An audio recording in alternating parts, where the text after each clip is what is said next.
You will hear a woman asking about membership of a society. First, you have some time to look at questions 1 to 4.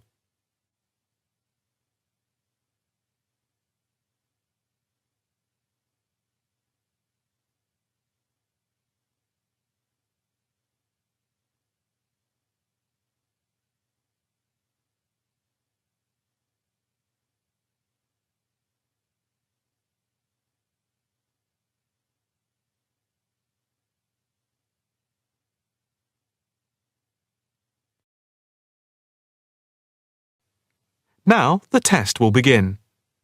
You should answer the questions as you listen, because you will not hear the recording a second time. Listen carefully and answer questions 1 to 4. Hi. I'd like some information about joining the International Arts Society. That's no problem.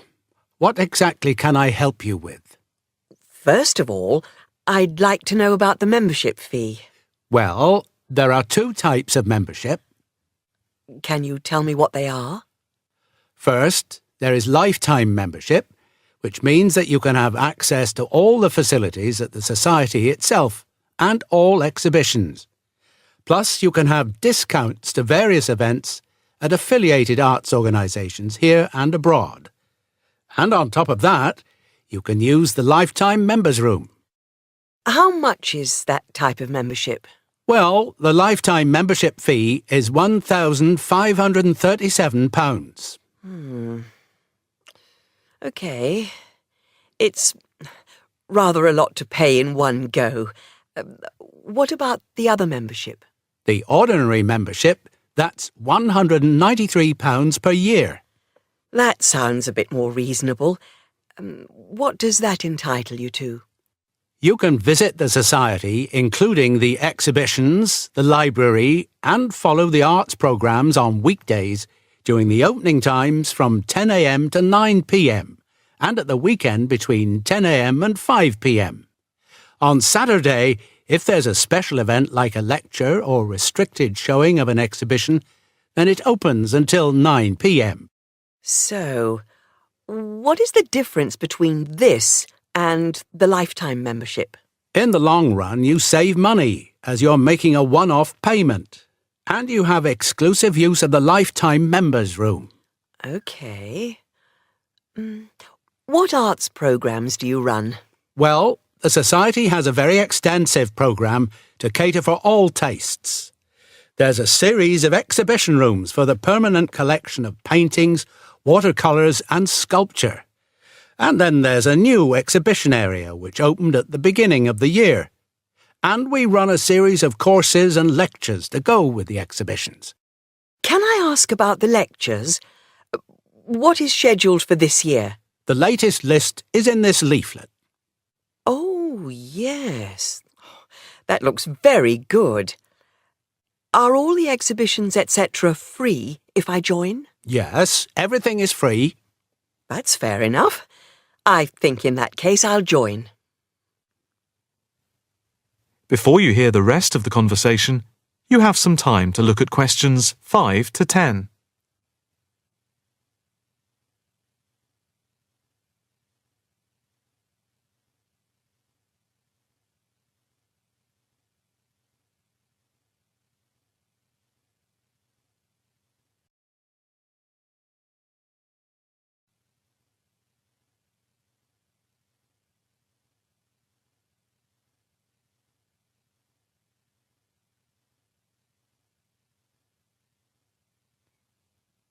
Now listen and answer questions 5 to 10.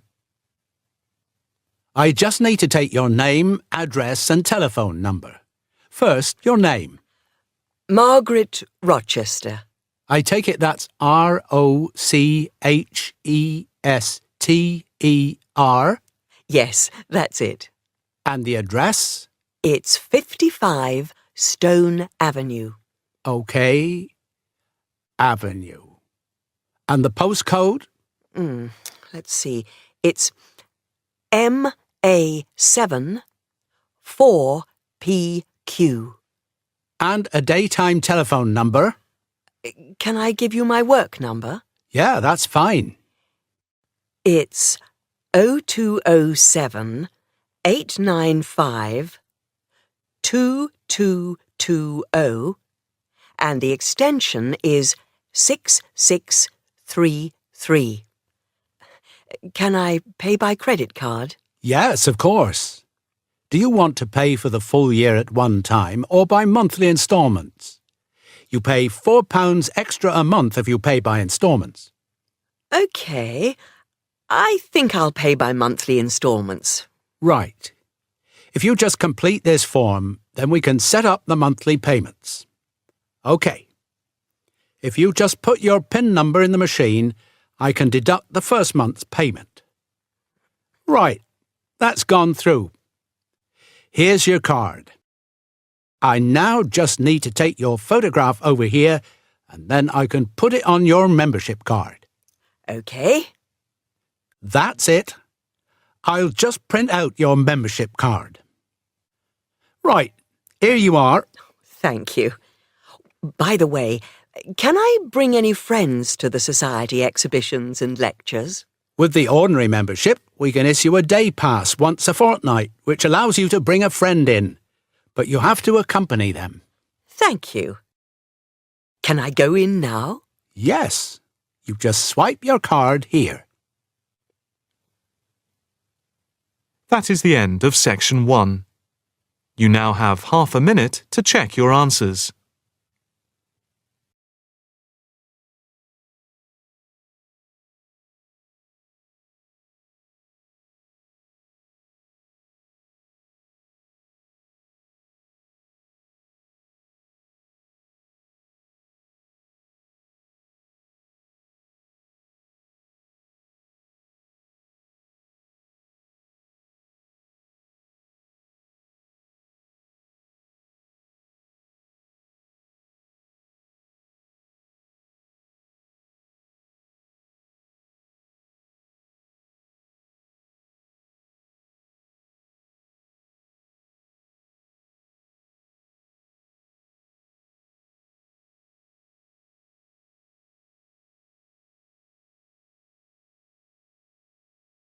Now listen to the tape and answer questions 11 to 15.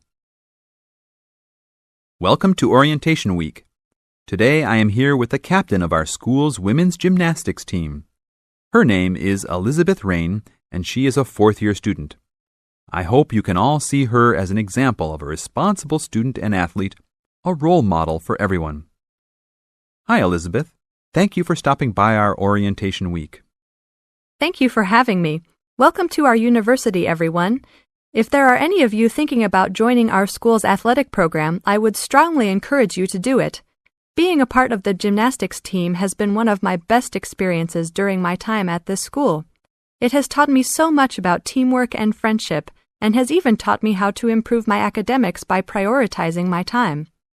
I have some questions that I am sure the students will want to know the answers to as well.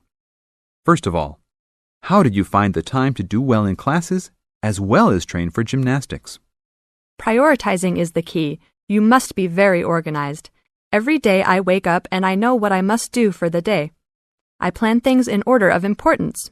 For example, if today I have a competition for gymnastics in the afternoon, then I know I have to finish my homework and studying in the morning. In other words, keeping an organized schedule of your priorities is very important. Can you explain to the students a little bit about your study habits?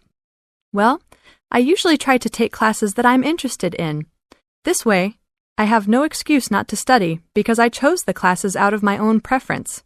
I separate my study time by class. For example, if I have 5 classes for this semester, I will study for 1 class a day from Monday through Friday, and then review for all of them on the weekend. I won't try and study for all 5 of my classes at one time.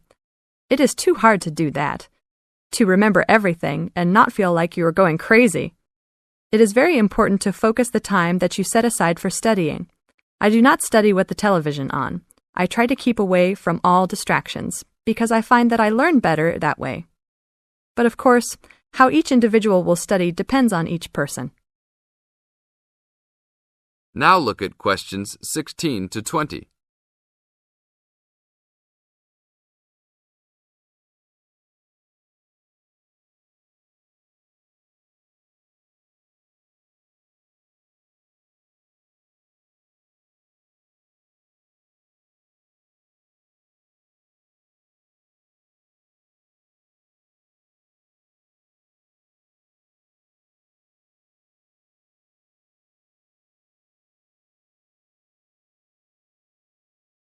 Now listen to the tape and answer questions 16 to 20. That sounds like good advice. Let's talk a little bit about your gymnastics career. How long have you been doing this sport for, and what has been the best moment of your college participation? Well, I've been participating in gymnastics since I was a kid. My parents got me involved in the sport. The best moment. I would have to say that there is not one single instance that stands out in my mind as the best moment, but more of a whole experience. My first year in university was definitely one of the best years of my life. I met my best friends that year and really learned to grow up and be independent. Our team went to the national championships that year, and it was an incredible experience, so I would count the whole year as my best experience in college. How about the worst moment? It is true everyone goes through bad experiences. My worst experience would have to be the fall of last year when I broke my wrist. I was unable to participate in sports for the remainder of the year and had to learn how to write with my left hand. I guess when I look back at it, though, even though I wouldn't wish this to happen to anyone, this experience definitely made me stronger as a person. It taught me to look at life with a new perspective and to really value the friends and family that are important and close to me. Thanks for your time, Elizabeth. Do you have anything else you want to tell the new students? Just have a good time. Don't stress out too much, but be responsible for your actions. Work hard and play hard. That's my motto for life. This is the end of Section 2. You now have 30 seconds to check your answers.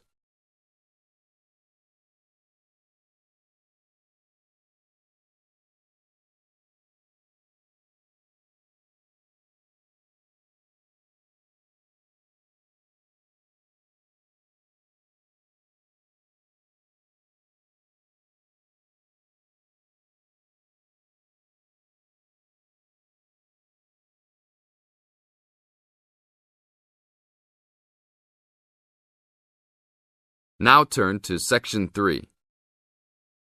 Section 3. You are going to hear a conversation between a student and a tutor. First, you have some time to look at questions 21 to 25.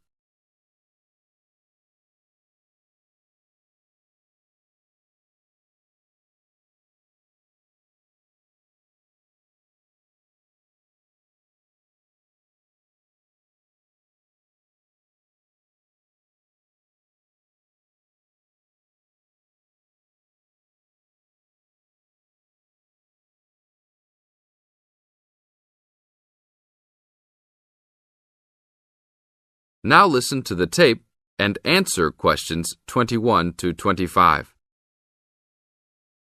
Hi, Brad.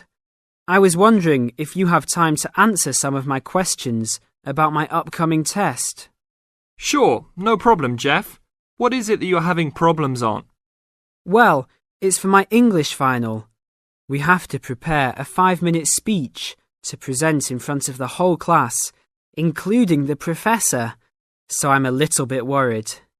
Is there any specific topic, or can you do it on whatever you want? It has to have something to do with the origins of English literature. I'm thinking of doing it on Shakespeare, but I bet many other students will have the same idea. That's fine. Don't worry if others are doing the same thing. As long as you do a good job, that's all that counts. A good professor will grade all students fairly. You really think so? I suppose Shakespeare is the most famous author, so it should be fine. Besides, Shakespeare has so many works. You only have to choose a couple of them and talk about those. I guess you're right. Do you have any advice about how to prepare a speech? First, you need to select your topic. Have you done this yet? Yes, I have lots of information on Shakespeare. Good. Next, you should do a research on a specific topic.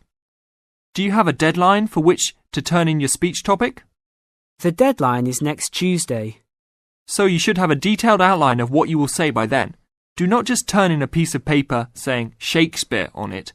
That will not give your professor any idea as to what you will be talking about. OK. So you think I should write out an outline of my speech? Of course! Writing your speech out in outline form is essential. No one could give a speech from scratch. Even the president must refer to his outline when giving a speech. An outline will give you a good structure to base your speech on. Now look at questions 26 to 30.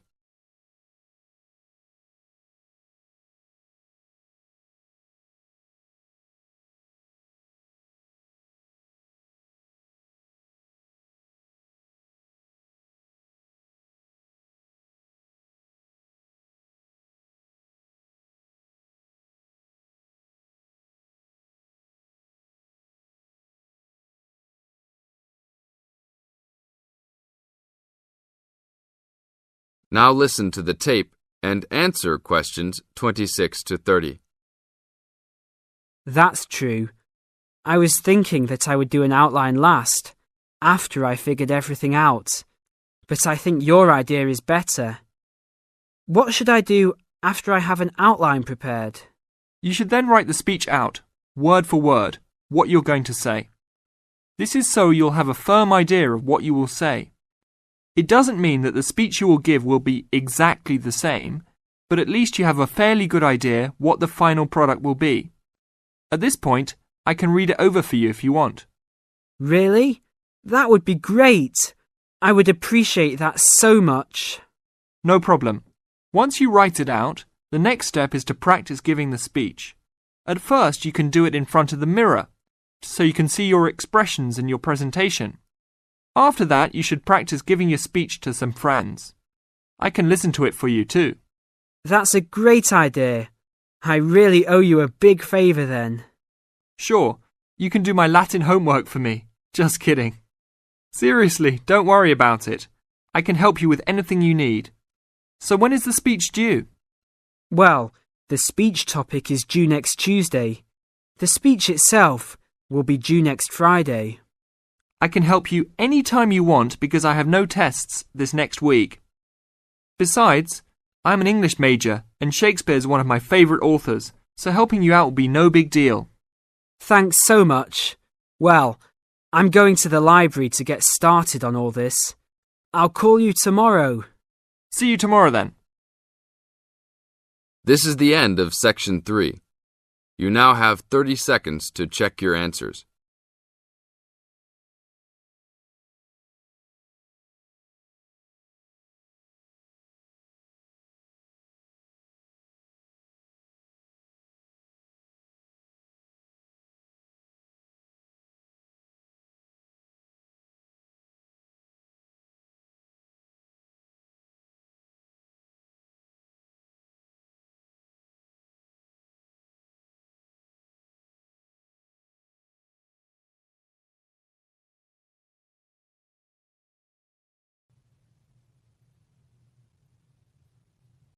Now turn to Section 4. Section 4. You'll hear a lecturer talking to a group of science students. First, you have some time to look at questions 31 to 34.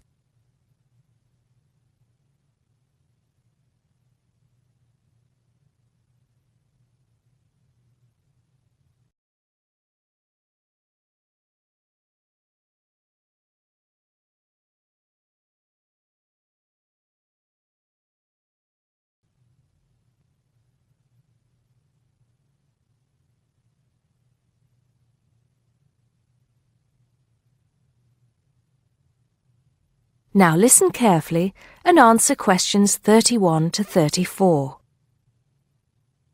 Good morning, ladies and gentlemen, and welcome to the science faculty. As you may know, my field of study is neurobiology, so you may be wondering what I have to say to those of you who are studying physics or chemistry or geology, even those of you who intend to become doctors. In fact, what I have to say is aimed especially at those who wish to enter the medical profession, though the main point applies to all of you. And what is my main point? Basically, it is that you shouldn't get stuck in too narrow a specialization. What I mean is, Too often, doctors and scientists become experts on one small aspect of their subject and neglect the rest. Perhaps you have heard the joke about a doctor being introduced to another doctor as an expert on the nose.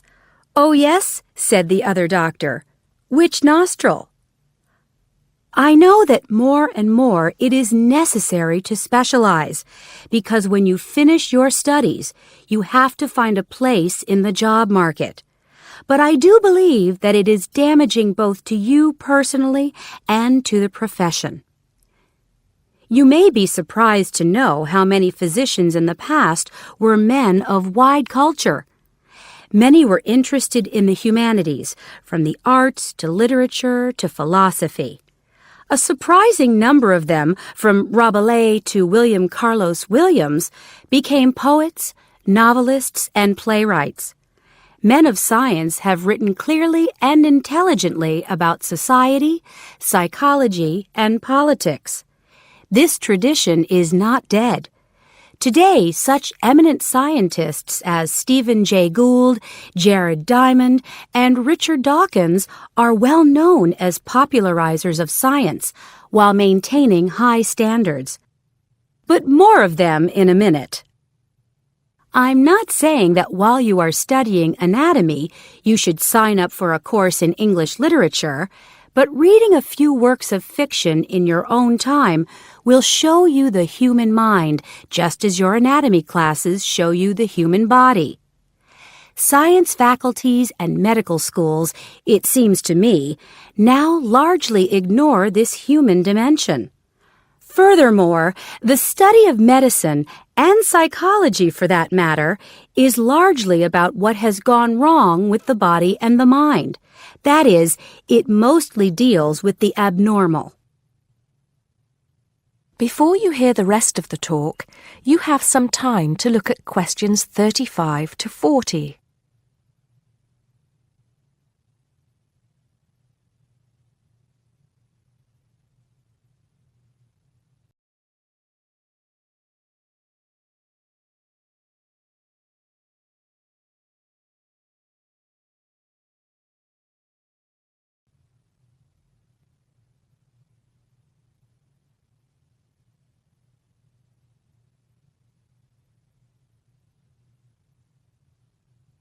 Now listen and answer questions 35 to 40. So, to try and correct this situation, if only in a small way, I have come up with some extra reading for you to do. Don't worry, I wouldn't have chosen them if I didn't think they were enjoyable as well as interesting. The first on my list I'm sure you've all heard of, even if you haven't read it. It's Bill Bryson's A Short History of Nearly Everything. Now, don't turn your noses up at it just because it's now officially a school book and is written to entertain as well as inform. In fact, I've found it a very good bedside book. Next come a couple of the writers I mentioned earlier. Any collection of essays by Stephen Jay Gould is worth reading. He writes clearly in a language non-scientists can easily understand. In fact, a lot of his essays are responses to questions about science from the general public. He's also entertaining on the subject of baseball. Perhaps you should start with Gould's Wonderful Life. He writes brilliantly about natural history and shows how much imagination and excitement there is in scientific discovery. Then there's Jared Diamond's The Rise and Fall of the Third Chimpanzee, which shows us how close we are to the apes and forces us to look at some of the darker aspects of human nature. After reading it, you won't forget your animal ancestry. But don't let that put you off. It's very readable. You're probably saying to yourselves, just a minute, these are all science books. What about the fiction? I'll come to those in a later lecture. At the moment, I'm just trying to get you to read away from your chosen field of study.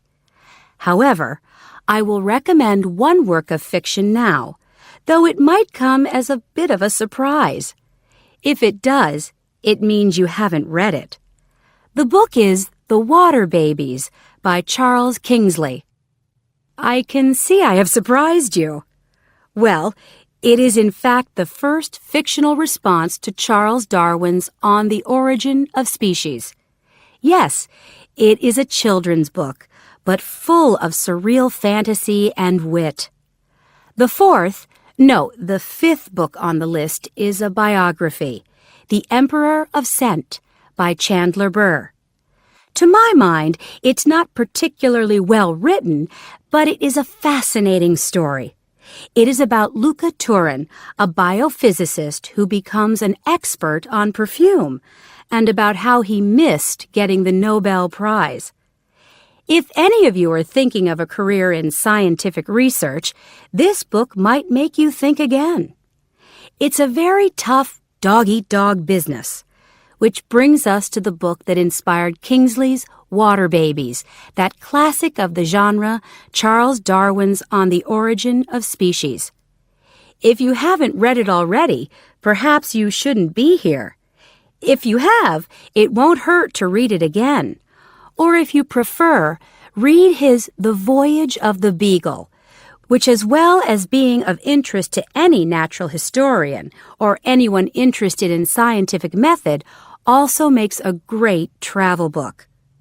Well, I think that's enough to be going on with, and I can see that it's time to finish up. So please bear in mind, throughout whatever course you are studying, not to neglect other aspects of your wider, non-academic education. Thank you. That is the end of Section 4. You now have half a minute to check your answers.